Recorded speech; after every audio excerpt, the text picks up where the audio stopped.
I'm Vincent Wolfs, a researcher at KU Leuven and involved in the Brigade project.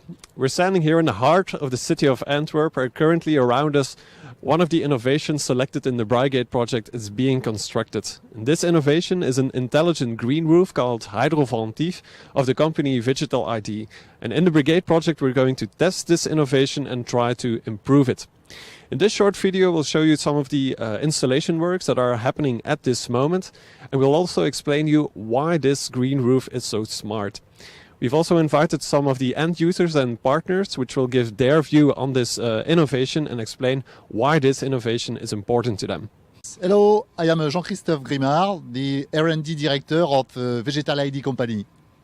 We developed a new innovative system able to fight against the rain and the goggling of the sewer networks. Here you can see how we can collect rain and store in the storage trays. You see the levels go up, and there is some capillarity wicks. With this wick, the plants can profit of the water stored in the subtrays. When the sun comes again, the evaporation helps us to empty the storage tray, which will be able to store the next rain. There is also a down way of discharge of water through a regulator. So this flow is very low. It's a micro flow regarding to the specification of the city. There is also a sensor able to follow the behavior of the system. So I'm going to give you some explanation about our new innovative system, Hydroventiv system. Our goal is to capture, to retain as much as possible rain events during the year. Because at the moment, it's the limitation of the conventional green roof. Because when a conventional green roof is saturated, like a sponge, it's not able to retain new rain, new precipitations. That's why our system is made finally of a conventional green roof, but we introduce a subtray to collect the drainage from the vegetated tray. And then, of course, we need available volume to capture the future rain. That's why we have some discharge, at first a down discharge, but through a regulator to constrain the outflow. It's a very low outflow in compliance with the specification of the city. And we've got up discharge from the capillarity wicks. They have their foot in the bottom of the subtray, so the water goes up. The wicks is in contact with the filter, so there is a horizontal distribution, and the water sub-irrigate the plant. We had a sensor, ultrasonic sensor, autonomous sensor, able to follow the water level of the substrate. It's a remote system control, so it's very easy for us to follow the hydric behavior of the system all along the year. So yeah, here in Antwerp, we are going to test on the Antwerp climate. We're going to test the behavior and the efficiency of our system, but also the efficiency of the new system, because here you can see that we've got a flat plate, so we can enlarge the thickness of the substrate. So here in our experimental site in Antwerp, we will made two kind of studies, so two kind of installation.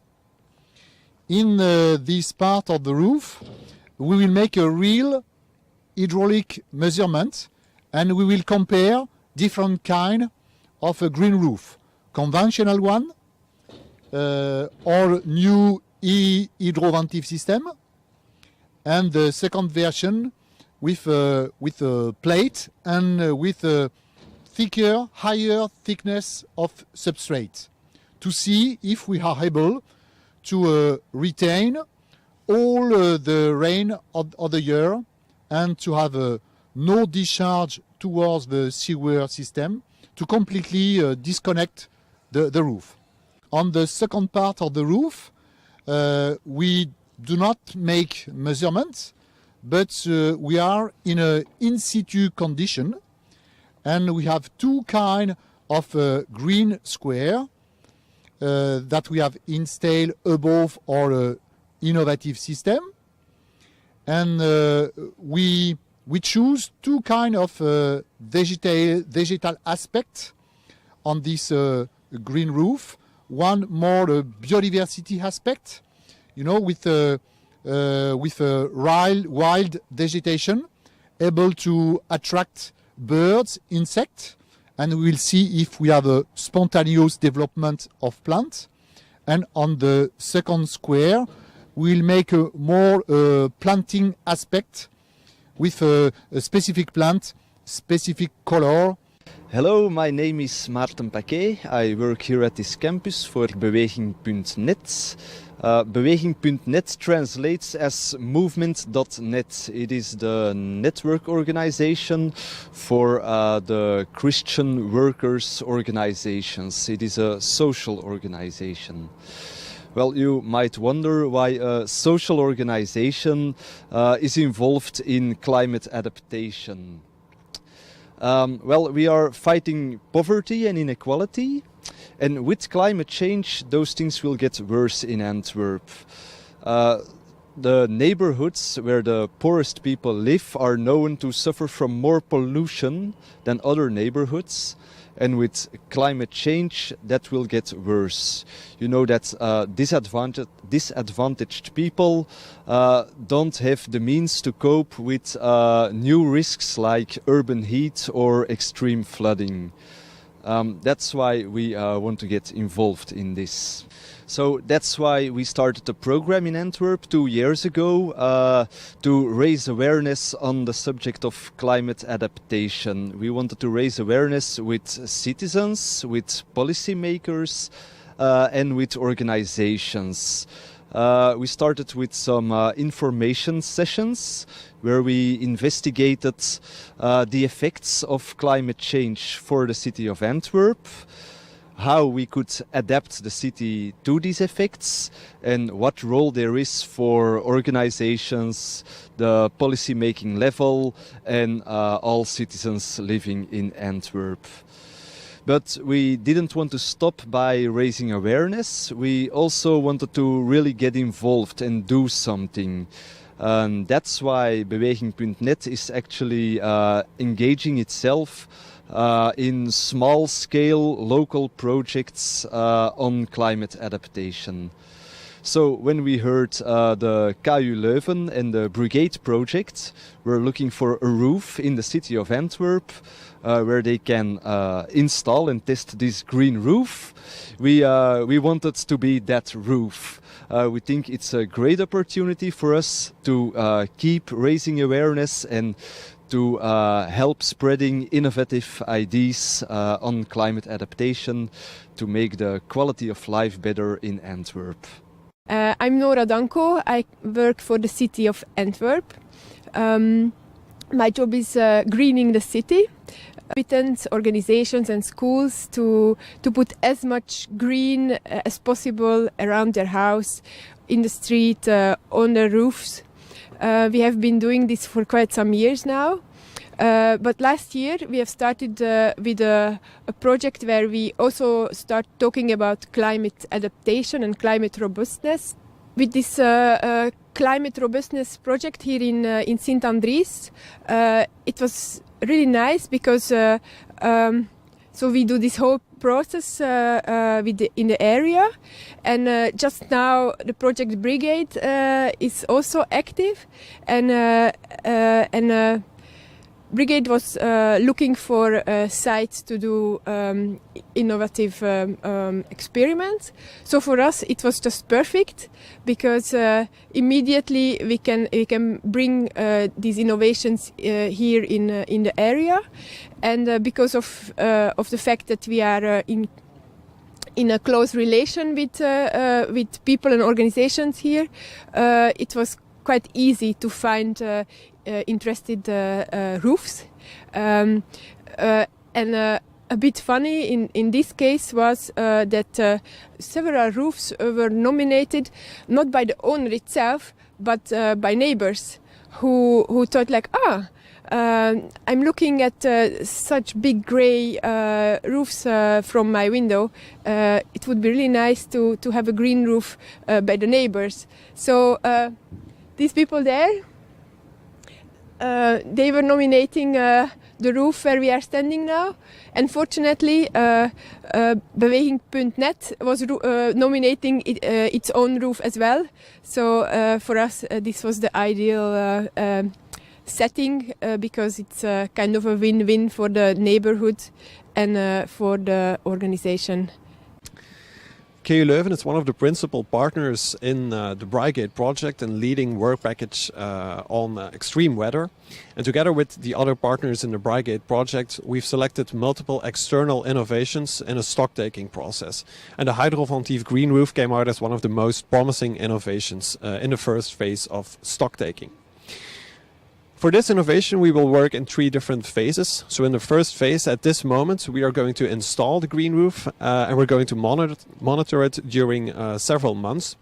And we're going to monitor, for instance, the rainfall, the temperature, but also the volume of water present inside the green roof itself, the runoff to the sewer system, but also, for instance, the survival rates of the vegetation.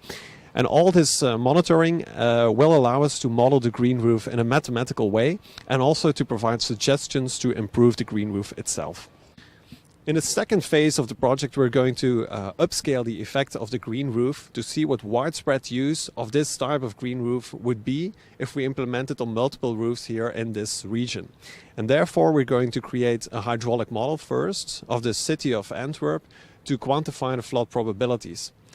And then we're going to implement this type of green roof at several locations in our model, quantify the effect on the flood probabilities and so on. But we're not going to look solely at flood probabilities, but also at other indicators such as city heat stress, for instance.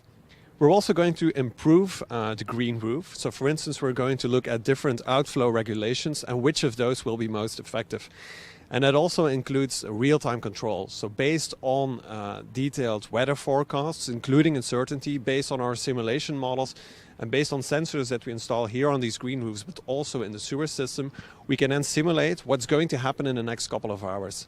So for instance, if we see that there is a very high chance of having a flood in the city in the next couple of hours, we could send a signal to the green roof here to empty its reservoir and thus create room to capture the water of the incoming rainfall event. But the opposite is also possible. So if we have a longer dry period and we do not have any rainfall predictions upcoming in the next couple of days or even weeks perhaps, then we can of course send a signal that none of the water should be drained to the sewer system and all the water remains in the green roof.